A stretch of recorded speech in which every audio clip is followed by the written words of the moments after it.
Hi, myself Dr. Vivek Sasindran, and today we would be talking about Bell's palsy.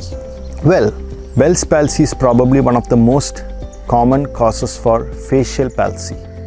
When I say facial palsy, what we are referring to or talking about is weakness of the facial muscles. So facial nerve is probably the most important nerve that supplies the muscles of the face. So when you have a weakness of the facial muscles, what happens is that particular half of the face which is affected, the muscles will not function properly. So what are these set of muscles? The most common scenario that you see would be a patient waking up in the morning and finding some kind of a facial asymmetry. He kind of looks into the mirror and realizes that there is some kind of an asymmetry between both the halves of the face. Now, the common things that the patient would be able to pick up are inability to close the eyes. So whichever side is affected, the patient will not be able to close his eyes. The second thing is when the patient smiles, that affected part of the face or the affected half of the face, the angle of the mouth would not move.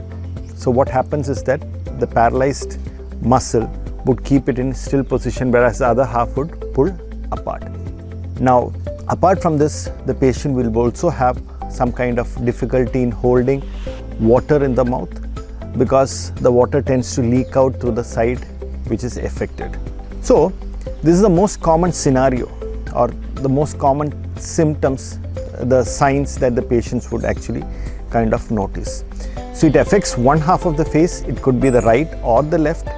Now, to be frank, Bell's palsy is probably the most common cause of facial palsy.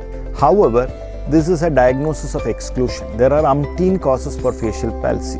Now, to come to a diagnosis of Bell's palsy, you need to rule out all other causes of facial palsy.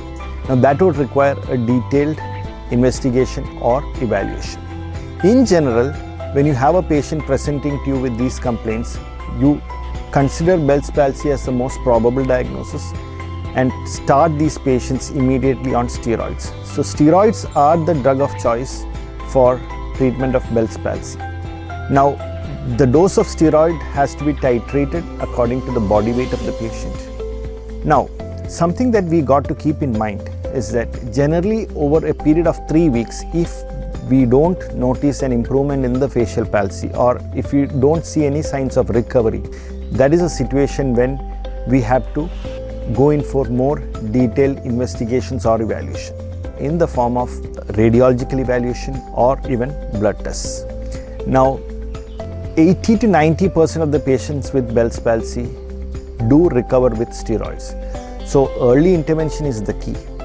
A small subset of patients who don't show signs of recovery may have to be taken up for a surgical procedure like a facial nerve decompression. However, this is a very rare indication for Bell's palsy. Thank you for watching.